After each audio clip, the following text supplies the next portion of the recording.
დღეს არის დიდებული ქალბატონის ჩვენი ძალიან საყვარელი ადამიანის საიუბილეო საღამო, რომლითაც დასკვნით ღონისძიების სახით იქნება შეთავაზებული საზოგადოებისთვის ზეიმი, საოპერო ზეიმი, რომელსაც ჩაუყარა ამ რეგიონში ქალბატონმა მარინამ საფუძველი და მისი კოლეგები, მისი მოსწავლეები, რომთა მუშაობა განსაკუთრებით მნიშვნელოვანია, დღეს წარმოადგენენ სცენაზე განვლილი წლების შეჯამებას და მინდა ვთქვა, რომ დღეს სიტყვა მადლობა გაწეული მოღვაწეობისთვის გაიჟღერებს არაერთხელ, ეს არის დამსახურებული მადლობა საზოგადოების მხრიდან, მადლობა ჩვენი მხრიდან და ეს კვირეული, რომელიც მუსიკალურ ცენტრთან ერთად სამინისტრო მაჩუქა ქალაქს დაუკავშირა ქალბატონ მარინას სახელს ქალაქისთვის არის ძალიან მნიშვნელოვანი და იტყვის თავის სიტყვას ჩვენი რეგიონის და მთლიანად ქართული საოპერო სფეროს განვითარებაში. მინდა გითხრათ, რომ დღეს არის მართლაც ზეიმი რა, კულტურულ ცხოვრებაში, ბათუმის აჭარის კულტურულ ცხოვრებაში დღეს არის ზეიმი, იმიტომ რომ მარიამ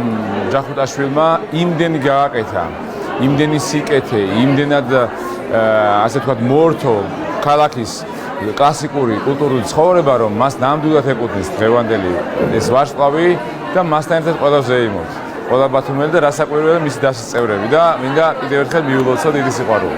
ბედნიერესი ვარ, რომ ესე უყვარვარ ხალხს და მე ძალიან მიყვარს. მე იმდენად მიყვარს ბათუმი, რომ სხვაგან ცხოვრება ვერ წარმომიდგენია და ვერც წარმომედგინია ვერას დროს.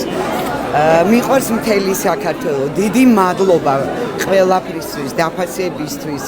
დიდი მადლობა მაია ხაჯიშვილს, ჩვენ განათლების და კულტურის და სპორტის სამინისტროს მინისტრს, ბატონ თორნიკეს, რიჟვაძეს. და მე ბედნიერი ვარ და მინდა რომ კიდე და კიდე ჩემი კუთხე უფრო მეტად ვასახელო.